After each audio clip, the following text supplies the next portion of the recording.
Lapho sengikhukhumele nesisu ngoba isisu sasilokhu sikhukhumala sephezulu.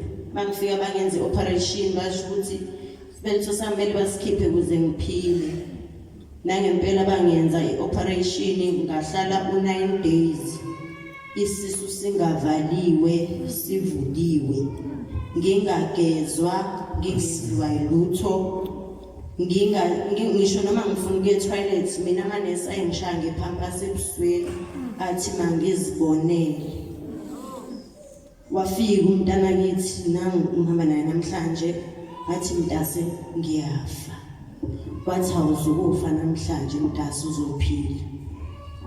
Ngahlala ngahlinzwa ngomhla ka6 kaJune 2023 ngavalwa ngomhla ka15 kaJune.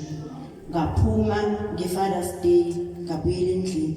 Ngafika endlini kwangiqala ukugula futhi ngabuyela esibhedlela. Ngathi mangifika esibhedlela bathi ngine-infection, angikwazi ukuhlala phakathi kwezinye iguli. Kumele ngiphume ezinye iguli bazikhiphe ngihlale ngedwa ngoba ngiyingozi. Bangafuna ukungichazela ukuthi imbangela yakhona yini.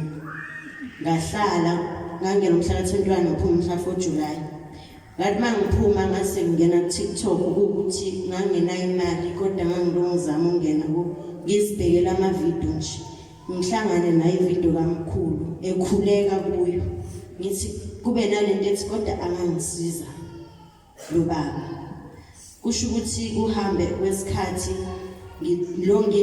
ngimzama ngiya esibhedlela bangangisize bengixoshe bethi ngibuye njalo kumva nginyanga ezu3. Kusho ukuthi kuleyo operation engangenza ngikhishwe isibeletho